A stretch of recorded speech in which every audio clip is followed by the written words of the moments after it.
ఇప్పటిదాకా రిలీజ్ అయినటువంటి బుక్ మీ అందరి చేతుల్లో ఉంది.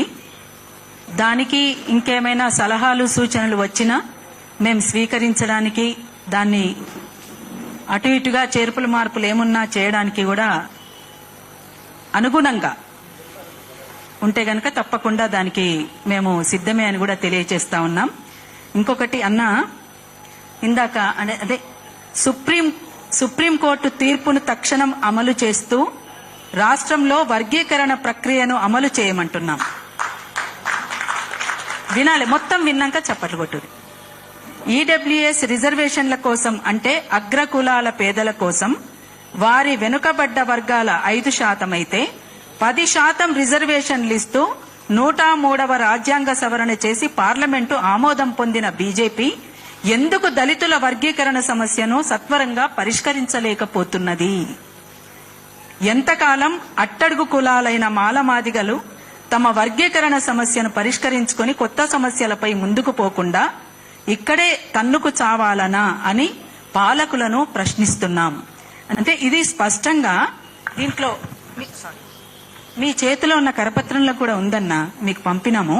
అంటే దీనికి సంబంధించి వాళ్ళ పబ్బం గడుపుకోవడానికి వాళ్ళ ఇష్టానుసారంగా చట్టాలు చేయకుండానే అమలు చేస్తున్నటువంటివి కొన్ని ఉన్నాయి. ఈ రకంగా దీని విషయంలో మాత్రం ఎందుకు సత్వరంగా మీరు పరిష్కరించలేకపోతున్నారు అనేది మాత్రమే ఆవేదనతో మాట్లాడుతున్నది. వాళ్ళని ప్రశ్నిస్తున్నాను తప్ప ఇది మనకు మనంగా అనుకుంటున్నటువంటిది కాదు అనేది సవినయంగా తెలియచేసుకుంటా ఉన్నాం. Thank you very much. అయితే ఇంకొకటి కూడా తమ్ముడు ఇందాక మాట్లాడిండ్రు. నిన్న కాచం సత్తన్న మేమందరం కలిసి మహబూబ్ నగర్ పోయినాం. పోతే అక్కడ ఆ మీటింగ్ అయిపోయింది. అందరూ మాట్లాడడానికి, అదే ఫోటోలు దిగడానికి వస్తున్నారు మన వాళ్లతోటి. దిగుతూ ఓ ఇద్దరు మిత్రులు మెడలో కండువా వేసుకొని చేతుల జెండా పట్టుకొని దన్మని వచ్చేసి ఫోటో దిగడానికి వచ్చినట్టుగా వచ్చి ఇంకా కెమెరా ఉందని చెప్పేసి, మీరు మాలోళ్ళ మీద మాట్లాడిన దానికి మేము వ్యతిరేకిస్తున్నాం, మీరు ఈ రకంగా చేస్తున్న దానికి బాధపడుతున్నాం, ఇక మాట్లాడనియండి, ఆపినా ఆగేటట్లేరు, మాట్లాడనియండి అని చెప్పేసి మాట్లాడిన తర్వాత, మేము 30 ఏళ్లుగా వర్గీకరణ కోసం పోరాడుతున్నాం. వర్గీకరణ న్యాయమైన డిమాండ్ అనేది మేము తెలియజేస్తా ఉన్నాం. దళితులు ఐక్యం కావాలని అంటూనే వర్గీకరణకు వ్యతిరేకం అంటే ఎట్లా ఐక్యమవుతారు మరి అని చెప్పేసి అంటే ఆ ప్రశ్నకు ఆయన దగ్గర సమాధానం లేదు. ఏదో కొంతమంది మాట్లాడుతూ ఉన్నారు.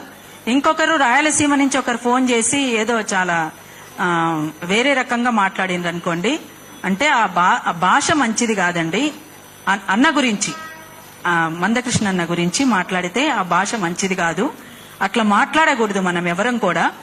ఇది వర్గీకరణ సమస్య పైన న్యాయమైన డిమాండా కాదా మీరు చెప్పండి.